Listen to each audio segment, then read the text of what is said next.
Okay. We're recording. I put the agenda in the chat, our standing agenda, and just want to note that I haven't posted minutes from last week's meeting yet, so nothing to approve yet. Jean, did you, before we dig in, did you get the note that the Wednesday webinar is not yet on the calendar? Somebody. Wednesday James, or Friday, Joey? Friday. The Friday, I'm sorry, the Friday webinar is not yet on the calendar. Nope, I'll do that. I didn't. Okay, thanks. I didn't get it. Did you send me a note? No, I just was going to flag. I just saw it. James Bradbury. James of Bradbury. Georgetown flagged. Yeah, he Sorry. said he didn't see it. Okay. The agenda. But did we? Oh wait, sorry. I'm sorry. I thought we did not put. Did we put the last Clean Cities Coalition on our calendar? No, right. I don't think we did. That wasn't the level set. Sorry, that was something else. The level set I did because it was a Climate Council webinar, but I did not put the last Clean Cities, and that's not standard practice for me to post other. I knew there was a reason in my mind. It's not standard practice for me to post other events on our calendar. Okay. I had kind of thought of this as a co-hosted event between the council and Clean Cities. Not the council, the task group. Task group, yeah, right.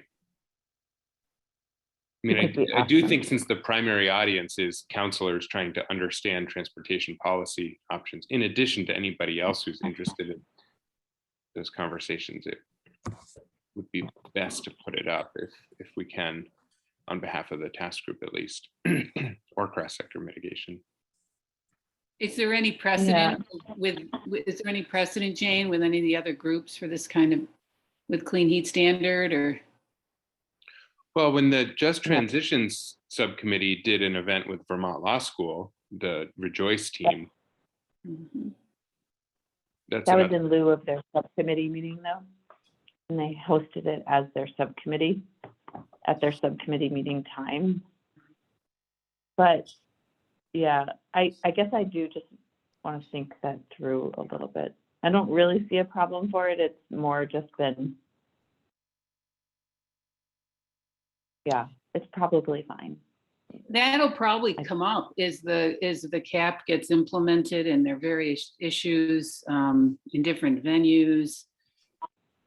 I think you'll be running into this. So having some kind of policy for it, yeah, would make sense. Yes. I think we should probably just do it since it's short notice, and I'll check in with Marion about it. But I think Gina's right that we probably need a policy about this a little bit.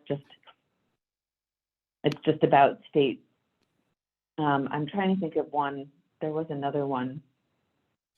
Maybe it was even when the EAN network, Jared. Remember how there was like that whole thing around it, whether or not it was going to be a public meeting or not, and then if we had to put it on our, like, advertise it, the whole tension with the administration around that. Yeah, I think that was more that we were hosting an EAN event that might have ended up having a quorum of counselors and what to do in that scenario.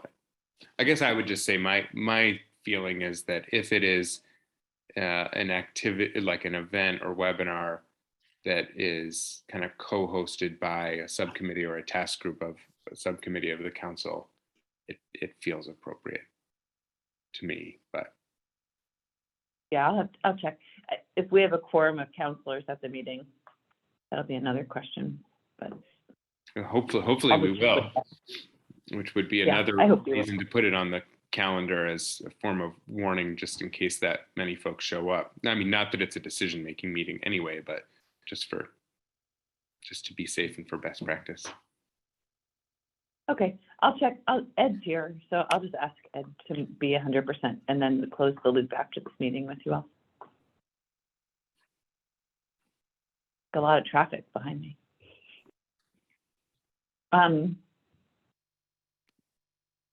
Okay, so would I've you like been, me to run? I've been dealing with another part of DEC all morning, so I feel like in our water supply issues up in Grassbury. I And Jane, spent all my time with Macy. Sorry. Just before we dig in, Greta's been taking notes. Greta's here again, happy to take notes. She sent them to me and I probably didn't forward them on to you, so that's my fault. I'm so sorry, but from now on, Greta, if you don't mind just sending them directly to Jane, that would be awesome. Thank you. Then I don't have to be, in the way. Sounds great. Okay, so the okay. first thing on the agenda is public engagement. So I know you all met this morning, so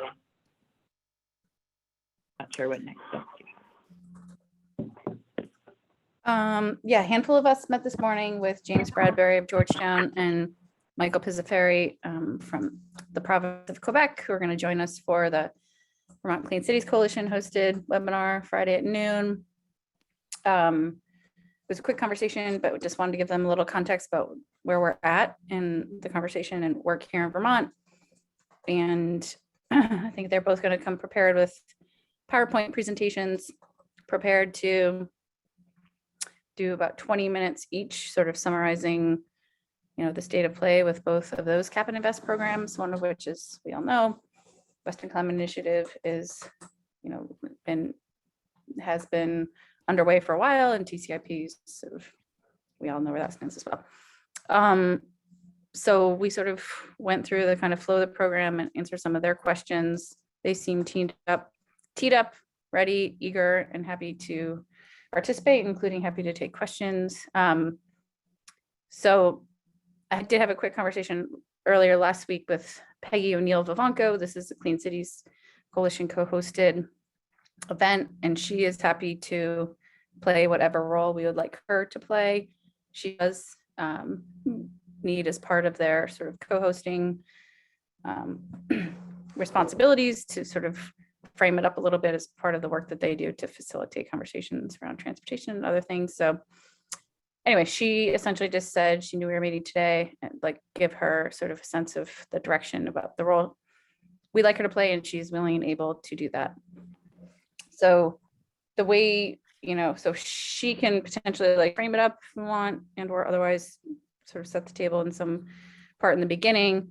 We need to identify who's going to play the sort of council / this cohort's role. And then the way we talked about it this morning, and I think, we could adjust it if there's any compelling reason to do so, is to start with the Western Climate Initiative story. So Michael Pizzaveri sort of leading, talking about the implementation of WCI, what it is, but a lot about what the revenues from the program have helped deliver on. So some, like, what is actually happening on the ground, how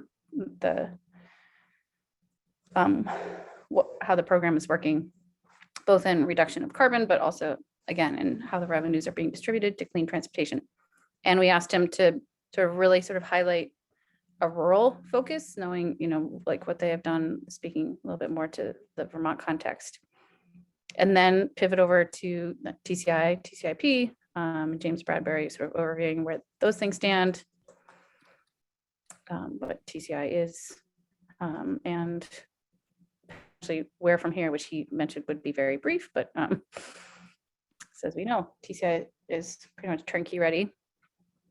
And then Q&A, and then we talked about, actually we can talk about in this conversation, if it's just like a full-on Q&A session, all people who are attending, or some sort of breakout group. And we kind of left it that maybe we determine that based on number of attendees, but that's the conversation we had this morning, and we need to fill in the blanks on a few things, but they seem very well prepared, and now we just need to get people there and figure out the last logistics.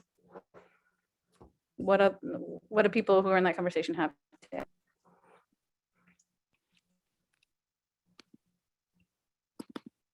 I don't think I have anything else, Joey. I think that that covers it.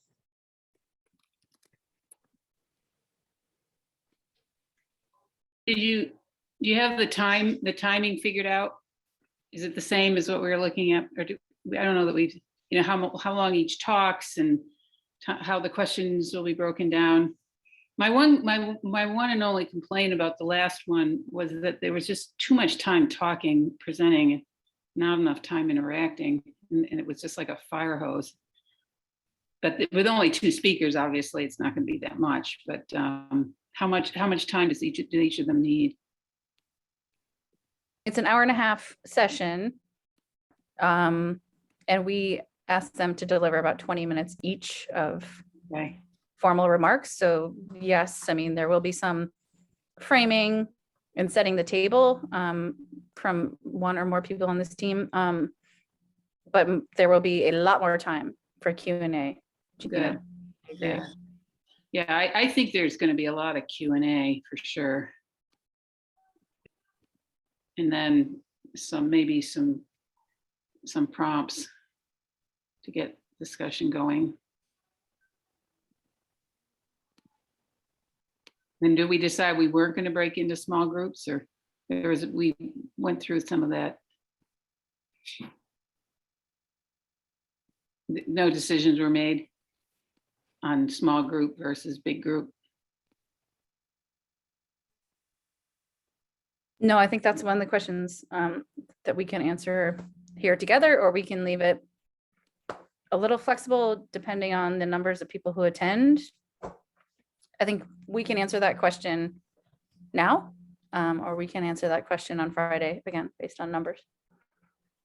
Well, so we have 20 minutes. Well, we have introductory. It'll take 10 minutes to introduce people and welcome, get everything set up.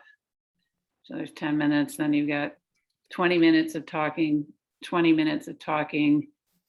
And then I think you need another 20 minutes of questions, Q&A, that would be managed by somebody. And they could be through the chat or people take a turn, but that's going to take management. And is Peggy going to do that? She is willing to do whatever we need, but she also doesn't have to. I think that would be a great role for her or for one of us. Managing the questions. And so then how much time do you have left? Then there's another 20 minutes to go into to have comments. Or do you need more time for that? I know I would have a lot of questions, but I don't know if other people would. What do you guys think? I mean, this is really beefy, big stuff. I think they're going to be questions / comments.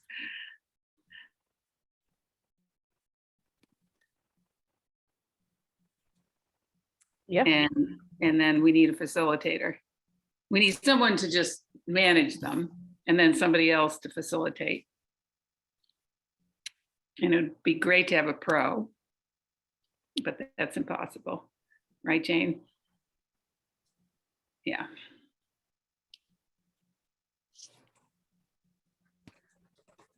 Protein CBI, yes, is that what you're talking about? Yeah. I mean, I'm willing to help any way I can.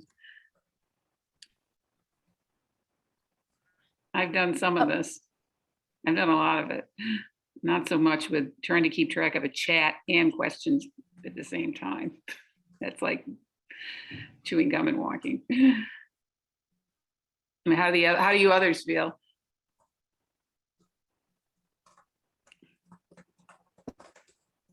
I mean, we could put it all on Peggy. You think she could do that? We haven't determined who's going to do the intro yet, right? And Oh this yeah, team- no, that's a whole other issue. That's a Oh, I whole- know, could but see- like maybe start off with that seemingly more important one. Yeah, that is. Well, they're both actually important in different ways. Yeah. I guess If you don't have the good facilitation, the whole thing could blow up.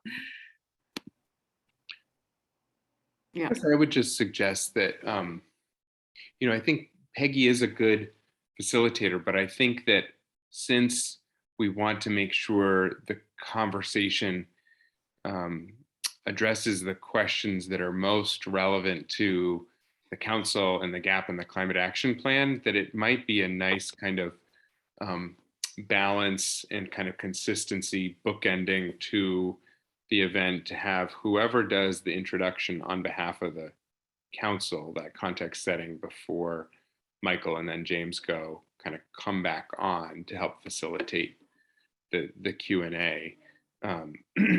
Just so it's somebody who's aware of who counselors and subcommittee members are, what some of the conversations or questions that have come up in the council deliberations.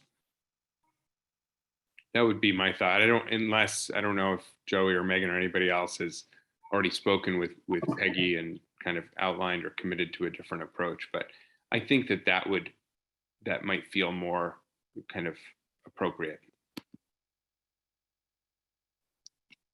Yeah, I guess it's if we want this to be very directed, then what you're saying, Jared, is true. If we want a certain result, as opposed to, hey, we got these ideas, what do you think?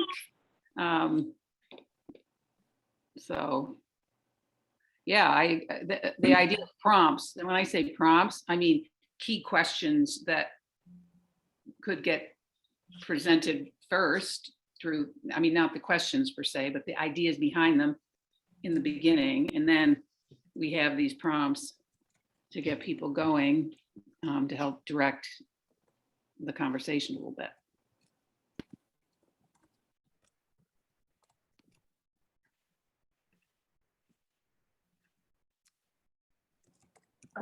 Yep.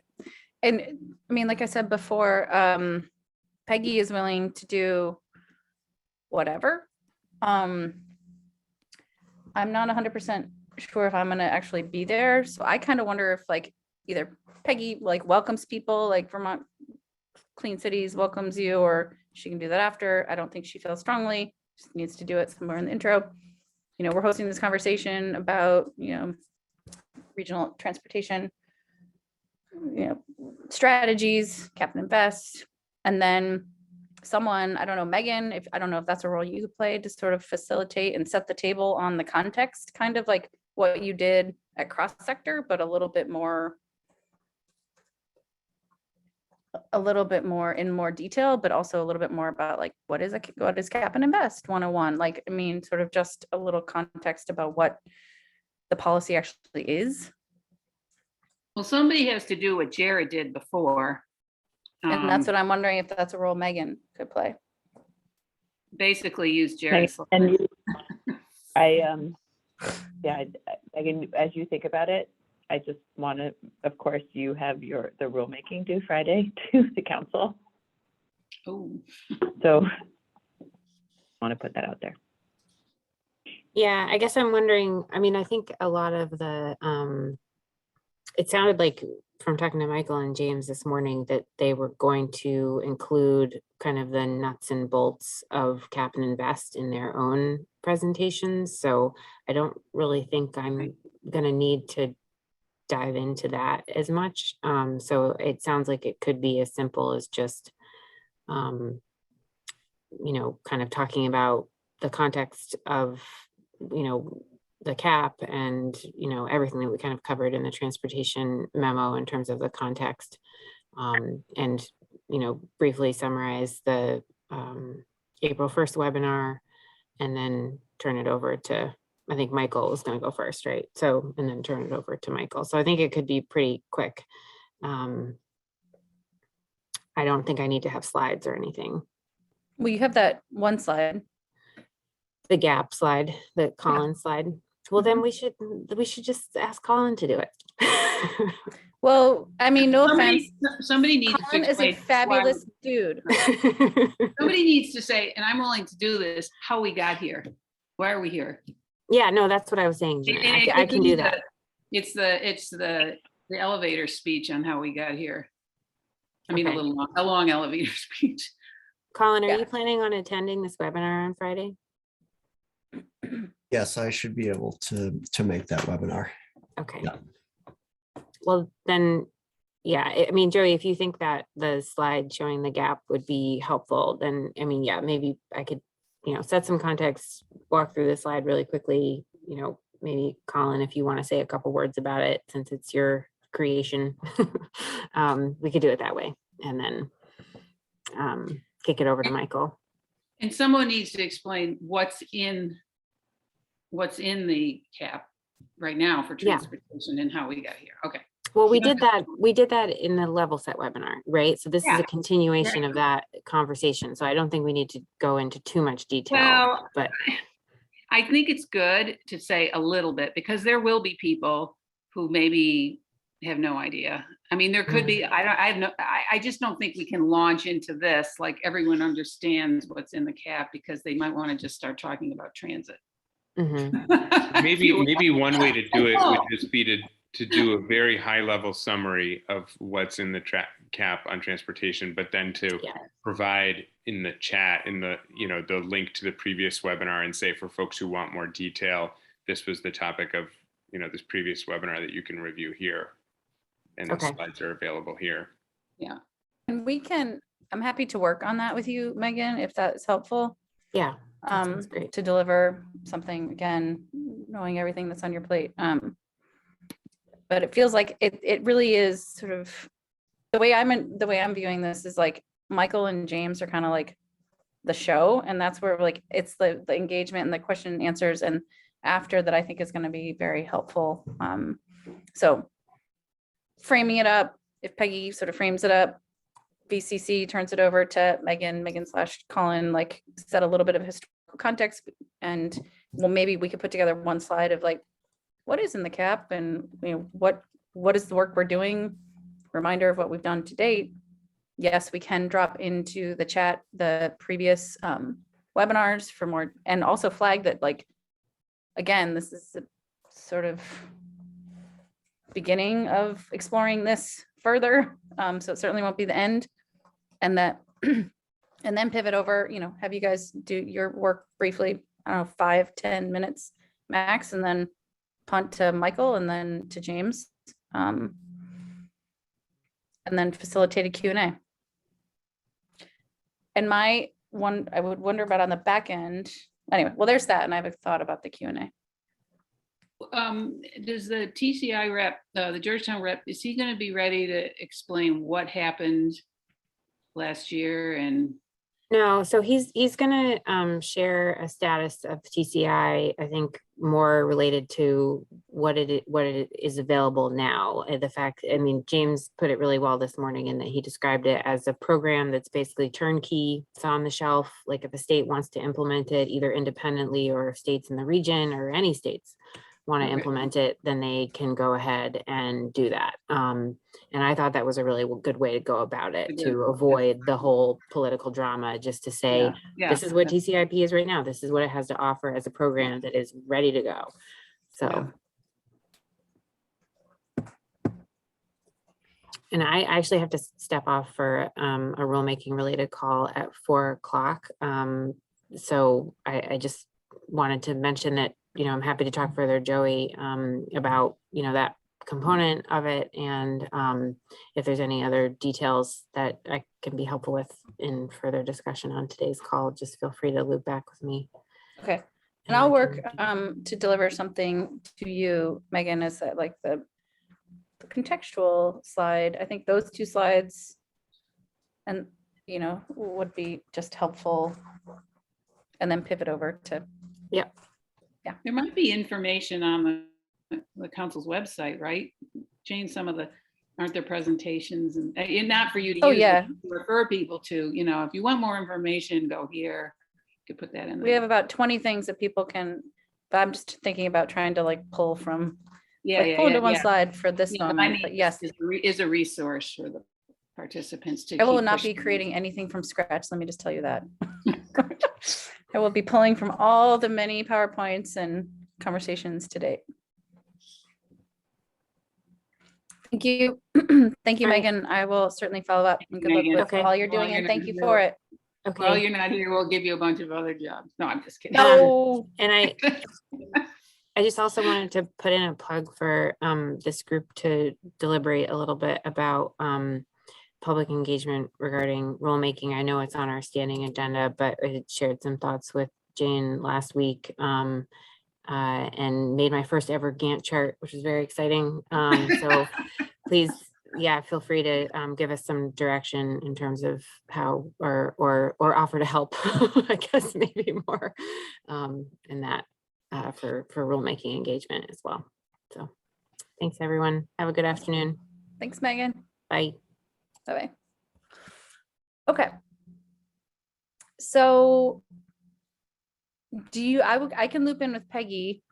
So in terms of the flow of things, can have her like sort of tee it up, sort of very briefly, sort of set the stage for facilitating this conversation. Can ask her to be quite brief, turn it over to Megan Collin to contextualize a little bit. Ask Peggy to essentially facilitate the whole thing. But I would want, my hope would be that someone on the back end, a counselor who's in attendance, maybe, and Gina, it seems like maybe we should have like a Google Doc that we put questions together, just pulling from the chat, so that we can try to make sure that we're capturing questions, so that make it easy for the facilitator, if we're going to be in one big group session, to get as many questions answered as possible. Or if people think we should plan to put people into breakouts, happy to do that too. I guess I was just going to ask, Jared asked this question maybe, or somebody did earlier, around preference to counselors and subcommittees. Is there an agenda being made? And if so, do we want to sort of call out like a Q&A for counselors and subcommittees first, or just have it open-ended for anybody to speak up? Because that might be easier than if Peggy's the one facilitating. She would call that first and then open it up to the broader public. Or if you wanted myself or Megan, I can happily be paying attention to who's there and count or draw attention to counselors or subcommittee members. I think that's a great idea. Have two sections like last time. Okay. I mean, but if I think that makes agree. sense. Okay, good. I think it draws the distinction of like this important component for the council to figure out to kind of hold them accountable. And we need to make sure that they have any questions answered and are as comfortable as possible with any things that they may be asked to vote on in the fall. Yep. Yeah. Two other questions. Well, one question that I posed that I'd welcome your input on, which is, would it be helpful practice to just create like a Google Doc where somebody can help manage the chat, so Peggy doesn't have to do that? Or just call on people? I didn't feel that overwhelming at the level set one, but I didn't go to the performance standard one. Were there a lot more people? Yes, and there were, like Gina said, like 8 different speakers. Well, the speakers, yeah. But as far as like questions, did you run out of time to get? There'll be more time in this. There was no time to get to the questions really. So yes, we ran out of time, but there were a lot of questions in the chat because people didn't have time to ask their questions, I guess. It feels like it could be a different situation, but because of the ample time we're giving for the Joey, you're saying to do that just to help with people raising their hands and things in the chat? I feel like, what would that person, you copy it out of the chat and you put it in a Google Doc? I feel like it's almost more complicated than to just follow the chat. But I can call out the stuff in the chat, like if she'd like that, so she doesn't have to be like calling on people and like scrolling through a chat that has comments and questions. Yeah, that's what I'm trying if to. needed, I can raise my hand and try to like call out blah blah blah in the chat. Ask, can someone address? I think that'd be really helpful, Jane, if you're willing to do that, especially with the subcommittee members and the climate counselors. So I think your help in sifting through that for her would be helpful. Okay. Okay. I see what you mean now. The chat things get buried in the chat because Yeah. then people start having conversations and stuff and it gets hard. Yeah, and maybe you have to just kind of frame it to say, I don't like when people use the chat and are just firing off questions and comments as people are talking. So I think if we set it up so that we ask people not to do that until a certain time, like now's the time to put your question in the chat, but if they're asking questions or making comments the whole way through, I think that can get a little crazy to manage. I think it would work as long as you say to people, you can put your questions in the chat and we'll get to them at the end. Because if something pops into somebody's head, it's not like we're going to stop the conversation and address something that's in the chat. It's just that gives the burden to someone to read through those questions and then consolidate them and present them to the speaker Yeah. when he or she is finished. So if 3 people ask the same question in the chat, then we can say, well, there's one about how much this is going to cost Vermonters.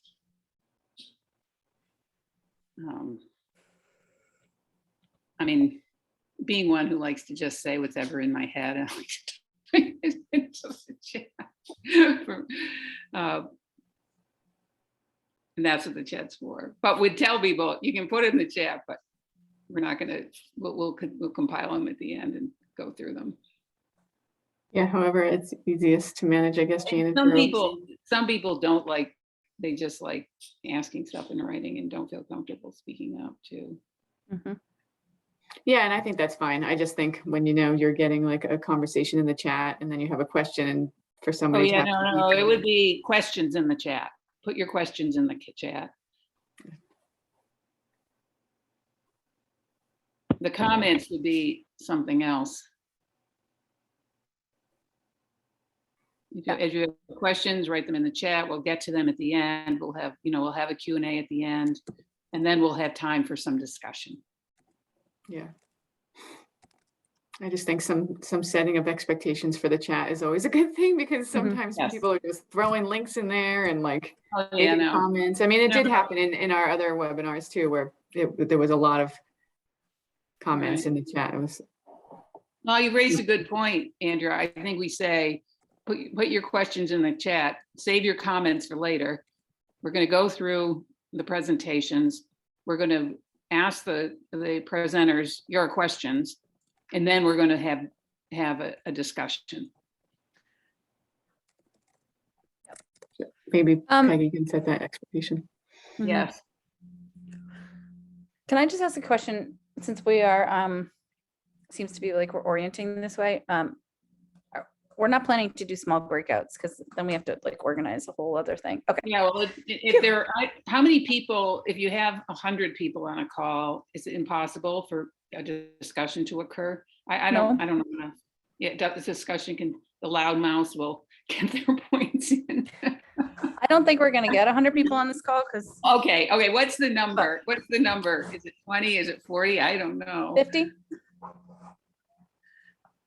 Yeah, I think you're fine with 50 people. I mean, I think the logistics for breakouts are really hard. Really hard. So I would just encourage you to stay in one big room. It's not as great if it is a huge number, but I think there's value too in people hearing other people's questions and comments, even if not all questions and comments are lifted up.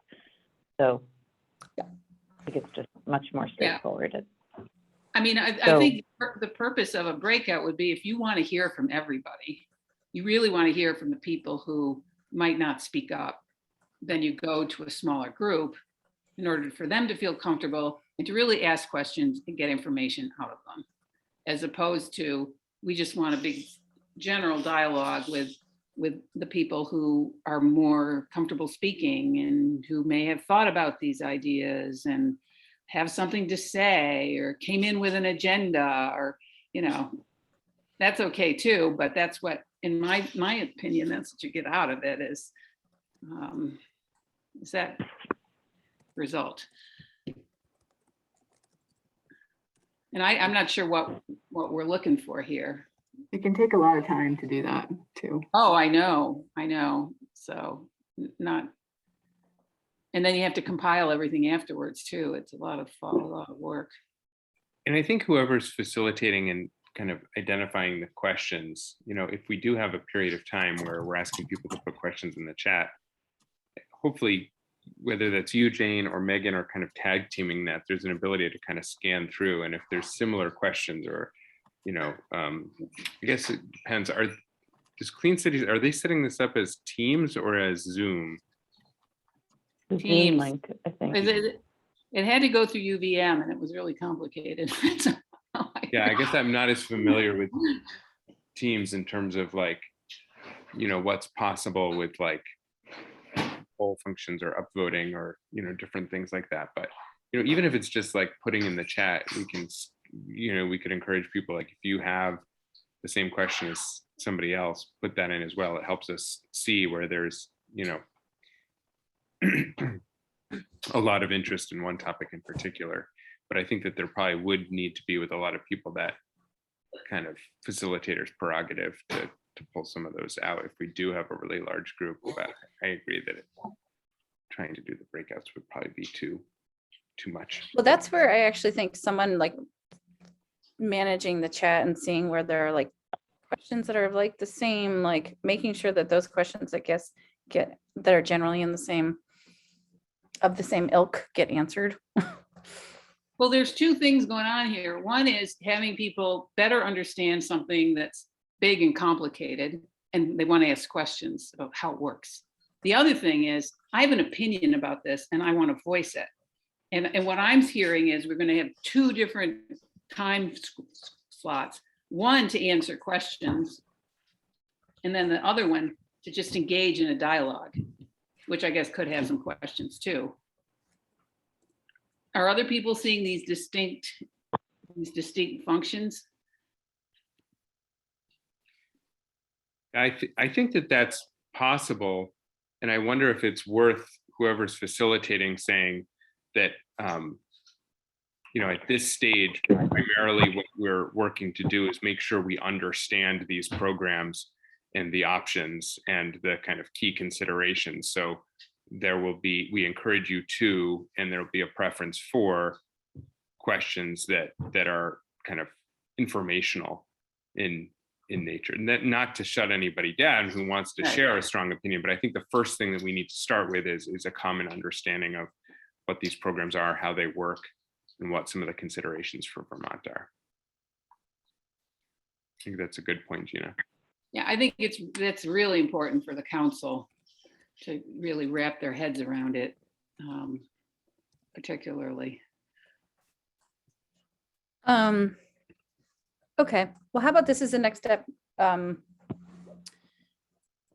So I can reach back out to Peggy and sort of give her like, maybe put on paper like this sort of suggested flow of an agenda and share it with you all. And then follow up with her and just have a conversation about if this works for her and her willingness to do that.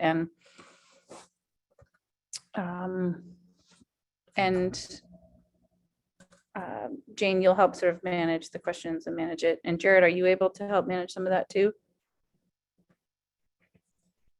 If needed, Gina, you could. Okay. Yeah, I'm happy to do that.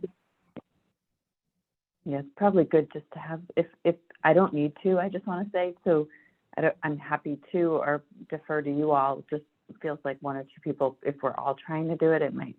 Right. I just want to identify one to You're two people.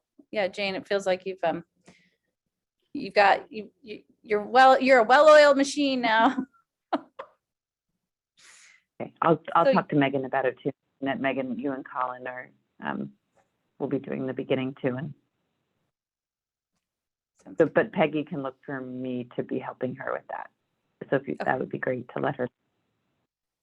And then if there is an agenda, I'm not sure if you or Peggy feel a need for one, but if there is one, and I post on the calendar, I would put the agenda with it. Sure. I mean, I can draft up an agenda and drop in the chat really quick while or just send it to you. Like, yeah, That'd be great. I can do that. Okay. Okay, and I'll put it on the calendar. And then whenever you guys are ready, I can update you too on what Megan and I discussed about the rulemaking engagement. Is there anything more to say about that?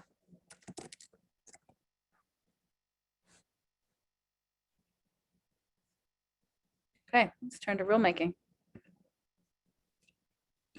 Okay, so I think that you all know this, but in the GWSA, there is explicit language around the public engagement that the agency will do around rules that are propagated from the Climate Action Plan. Ironically, there's nothing else in the GWSA about public engagement. Didn't have to do any public engagement to adopt the Climate Action Plan, but for rulemaking, there's very specific language that speaks to statewide engagement occurring across the state, statewide distribution, and targeted at frontline and impacted communities. And so when we typically do public engagement for rulemaking, it's just one hearing, and that's what it is, a hearing. And we don't even always do it. We offer to hold one, and sometimes we wait for the public to request one.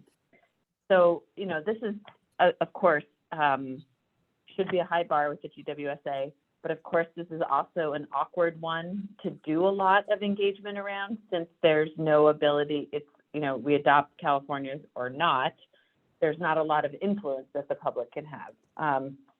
So we started to talk about it. We're thinking about holding in person. Well, let me back up. The timing for engagement, and we want to include some of this in the technical guidance that Megan and Deirdre and others are putting together for the council for next week, a tentative plan for public engagement around ACC2 and ACT. And so we can't do it sooner than, and if Megan was here, she would explain it all better than me, but once it gets filed, the rule with the Secretary of State, it has to be there for 30 days before we can start engagement, which means it won't go to by the time it goes from ICAR to Secretary of State, we won't be able to do engagement till mid-August at the earliest, based on sort of the guidance around it, but yet we need to do it fairly quickly after we can, because we want to include it before the rule gets filed at the end of the year, the final. So, but based on vacations, timing, we're looking at the week and school coming back. We're planning to do engagement the week after Labor Day, sort of appreciating that we want to do it as quickly as possible, but that the last 2 weeks of August is not ideal to do engagement for anybody. So I want to put that out there, that we're thinking about it for that week. And what we are thinking about doing is still a little bit to be determined. And we have zero capacity to support this engagement. And this, I was going to talk to you about this in particular, Joey, on Friday, but we weren't able to connect. That just sort of wanted to think creatively about where we might find capacity if we were going to do in person, like 5 to 7 transportation listening sessions coupled with rulemaking in September. Would that be something of interest to this task group and meaningful to want to do broader listening sessions around transportation with the rules?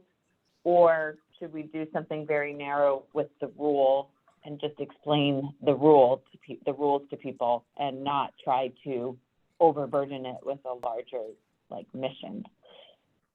So if it's the bigger one, though, we're wondering about trying to find creative ways to work with partners to find capacity to help plan them, like locations, like all that kind of capacity.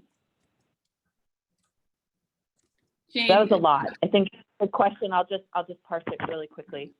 The question is there, in that time frame of September, would there be a value added to try to have a larger component of in-person transportation meetings? And if so, we would like to think about creative ways to find capacity with organizations, RPCs, others, to think about how we would hold these in-person events.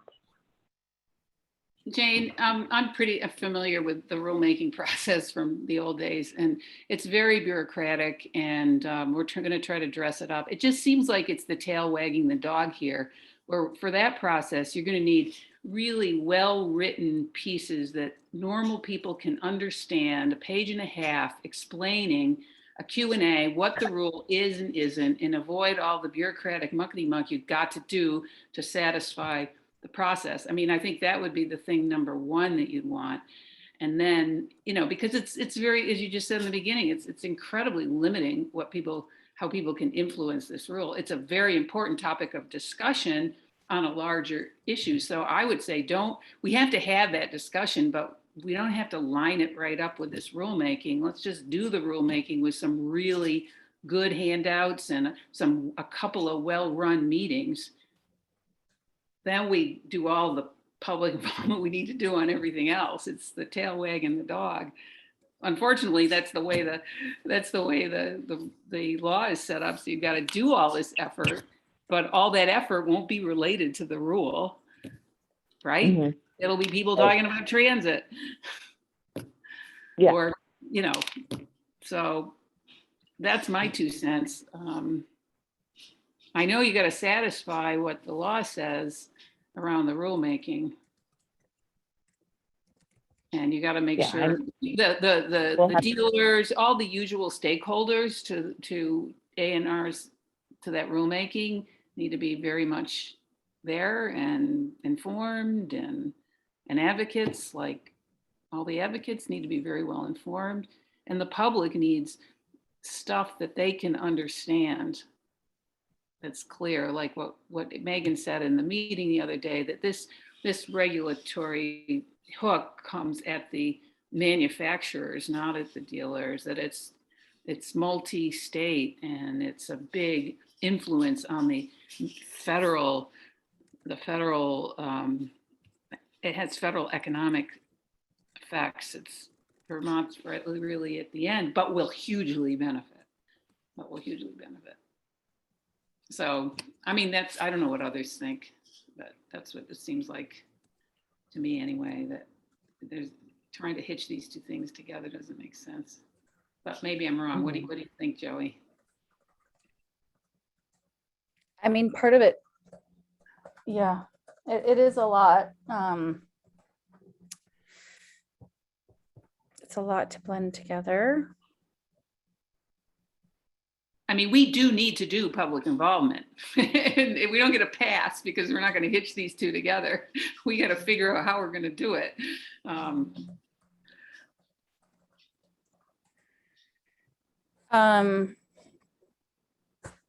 I kind of wonder, you know, because part of the transportation work we need to do is in the vehicle space, which advanced clean cars and advanced clean trucks speak to, and part of it's not. So I do wonder if some of it is, there's a way to speak more broadly to some of those questions through the public engagement. I'd want to think about it a little bit more, Jane. What is the timing on sort of answering this question? Because now that I know we're really looking towards September, we had talked a little bit about, you know, stakeholder engagement in the summertime. This is like all a dream based on like no capacity to limited capacity to undertake it, and what we should be doing. But if because the public engagement requirements are so rigorous with advanced clean cars and advanced clean trucks, that I do wonder if in some way that we could hitch them. I hear what you're saying, Gina, but I'm also like, if there's little, you know, and people only have so much bandwidth to attend meetings too. So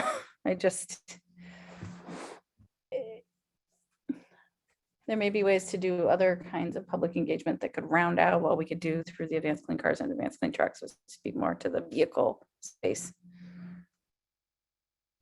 Can we think about it a little bit more, Jane, and kind of come back with maybe a little bit more cohesive thought? I kind of would want to ask this question of some of the key partners you mentioned that we should potentially partner with, like the regional planning commissions, like what are other people doing?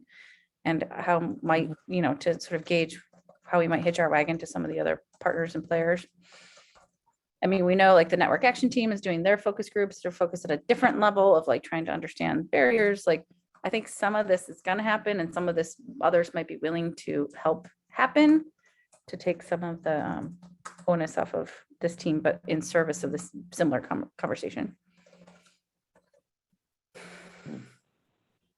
Yeah, I don't, A&R has, we'll need to speak to it to the Climate Council on Monday of next week, what our intent is. Since there is this very explicit provision in the GWSA requiring A&R to do this outreach around rulemaking. No, But can you speak to it just to I'll say, get that. we're going to deliver on that, and we're thinking about, is there a way to potentially have that arena, especially the conversations focused on vehicles, support the broader transportation conversation? Yes, I think you're right. I think that's fine. Okay. That's our expectation. Maybe we just say clearly that we'll continue to coordinate with the transportation task group to finalize a plan for what public engagement looks like around rulemaking. And if there's an ability to coordinate more broadly. The guidance for rulemaking public engagement, as Gina just alluded to, and I did with the one hearing, it doesn't preclude us at all from doing more like the GWSA wants. It just is a very low bar, so we can do whatever we want with it, essentially. Okay. So more be determined with it. Okay. Well, I'm happy to think through that a little bit more and want to do a little bit, some more outreach to some partners who may be able to support this endeavor in some way. Okay. Before Andrea, Andrea goes, I just saw Yeah. your, that's cool. You mean technical assistance there. that's Money. great. Technical analysis. That's Yeah. great. Well, considering we spent an hour talking about a webinar, I am wondering if at our next meeting, well, first of all, are we having a meeting on Monday? Because we're going to be in Climate Council World, a significant part of the day. So are we still planning to meet? And we'll have just had the webinar on Friday, so might make sense to skip a week. I also have an internal DEI training, so I would have to miss it anyway. So can we skip a week and just warn people that we're going to skip a week? And then for the following week, can we build out an agenda that's a little different than our sort of routine agenda that you put together, Jane? Thank you. To, debrief webinars to date, think about further public engagement, further thoughts on rulemaking, public engagement, maybe get an update from Andrea on the technical analysis if you've had time to go through it at that point. And we had talked a little bit about bringing Michelle Boomhauer in at some point to have her, and I don't know, or Andrea, if you feel like you can do that, but just to give us a lay of the land on like where everything is settled once the legislature adjourns. So I don't know if Andrea, you want to confirm what works with Michelle's schedule, and if we want to bring her in on that 23rd, which we might have a lot to cover if we're going to skip a week. So maybe we'd want to see if she could come in on like, well, the next weekend's Memorial Day. Yeah, I can check in with Michelle in either way for the 23rd, be prepared to hopefully have a clear direction on where we're going with the technical analysis and what we can commit to. That'd be great. And then also the T-bill summary, is it basically what you're thinking? Yeah. Yeah. And yeah, and I think they're very interconnected. Yes. So yeah, that was kind of what I was thinking. Yeah, that'd be great. Thank you. Okay. What else? Just looking back at our agenda.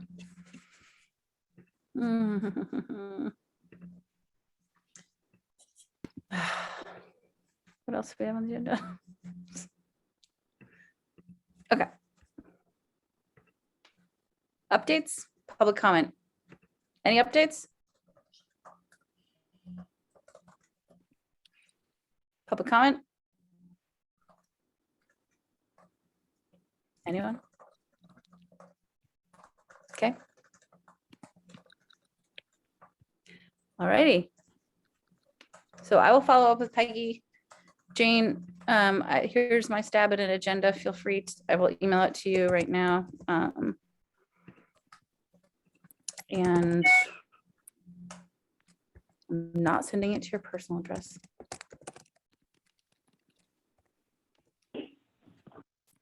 I will reach back out to Peggy.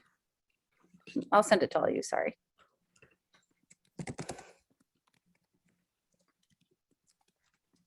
If others have thoughts on this agenda, please share.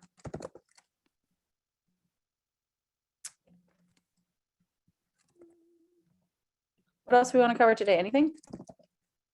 Are we having fun yet?